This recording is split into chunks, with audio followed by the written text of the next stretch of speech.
আপনারা যারা 119 রানের ভারতের খেলা দেখা টিভি বন্ধ করে ঘুমিয়ে পড়ছিলেন যে এত রাত হয়েছে ফালতু খেলা দেখে লাভ নাই, তাদেরকে বলে দেই যে কালকে খেলা না, একটা সিনেমা হয়েছে। সিনেমা, যেই সিনেমায় হিরো শেষ পর্যন্ত মায়ের খায়া মাটিতে লুটায়া পইরাও সে আবার কাম ব্যাক করে সেই ভিলেনদের মাইরা তাড়ায় দেয়। সেরকমই ভারত হারার মুখ থেকে বাইসা আইসা অবশেষে কিন্তু জিতে যায়। কারণ ভারতের উইনিং পার্সেন্টেজ ছিল মাত্র 8% আর পাকিস্তানের 92%। সেই জায়গা থেকে কাম ব্যাক করে। আমরা দেখছিলাম 2022 সালে ভারতের উইনিং পার্সেন্টেজ ছিল 15%, পাকিস্তানের 85%। সেই জায়গা থেকে বিরাট কোহলি যেইভাবে কাম ব্যাক করাইছিল, ঠিক একইভাবে কিন্তু কালকের ম্যাচেও কিন্তু সেই 8%-এর থেকে অবশেষে কিন্তু জয়টা কিন্তু তারা তুলে নিল। আর এই জয়ের পিছনে সবচেয়ে বড় ক্রেডিট হয়েছে হার্দিক পান্ডে আর জসপ্রীত বুমরা। বিশেষ করে জসপ্রীত বুমরা দুর্দান্ত স্পেল, 3 উইকেট নিচে 14 রান দিছে 4 ওভারে।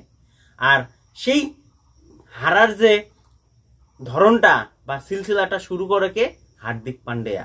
কারণ যখন ফকর জামান আয়সা দুর্দান্ত মাইর শুরু করে 8 বলে 15 রানের একটা পারি খেলে, সেই জায়গায় কিন্তু হার্দিক পান্ডিয়া তার একটা শর্ট বলে কিন্তু আউট করে নেয়। আর সেখান থেকে কিন্তু পাকিস্তানের ধস নামে। কারণ সেই সময় 73 রানে 2 উইকেট ছিল পাকিস্তানের 12 ওভার 2 বলে। আর সেখানে ফকর জামানের আউটে আস্তে আস্তে কিন্তু পাকিস্তানের তাদের ধস নামা শুরু করে। আর লাস্ট মুহূর্ত পর্যন্ত লাস্ট 2 ওভারে 21 রান লাগতো। আর সেই 19 নম্বরে ওভারে জসপ্রীত বুমরা আইসা মাত্র 3টা রান দেয়। তাদের এত বড় বড় অলরাউন্ডার থাকতেও, এত বড় বড় পাওয়ার হিটার থাকতেও, ইফতেকারের মতো বড় পাওয়ার হিটার থাকতেও মাত্র 3 রানই করবার পায় জসপ্রীত বুমরার বিরুদ্ধে।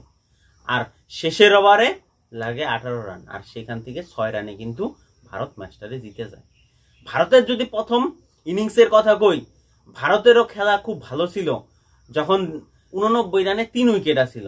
আর সেই জায়গা থেকে যখন তাসের পাতার মতো আস্তে আস্তে উইকেট পড়া শুরু করে, মাত্র তারা 119 রানই করার পর তাও আবার একটা ওভার থাকতেই অল উইকেট হয়ে যায়।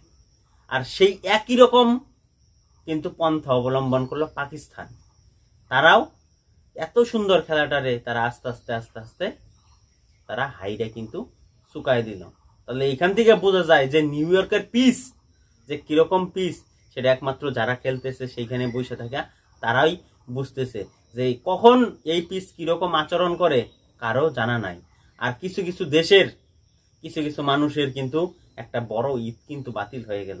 আমি কালকে কমেন্টে পড়ছিলাম তাদের আসল ঈদের আগে নাকি তাদের আরেকটা ঈদ করার কিন্তু সুযোগ আইছে, সেটা লিখতেছিল অনেকে। আবার অনেকে তার বিরোধিতা করছিল, কিন্তু যারা লিখতেছিল তাদের কিন্তু সেটা কিন্তু বাতিল হয়ে গেল। তারা আবার সেটা আগে পাইতে গেলে, নতুন ঈদ পাইতে গেলে আবার অপেক্ষা করতে হবে 1 বছর 2 বছর।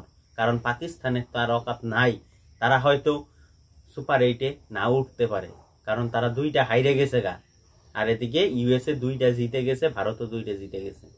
তোমাদের কি মনে হয় যে ভারতের যে এই কামব্যাক, তার পিছনে বড় ক্রেডিট কার? অবশ্যই কমেন্ট করে জানাও। নতুন হলে অবশ্যই ফলো, সাবস্ক্রাইব করো, শেয়ার করো, লাইক করো। ধন্যবাদ।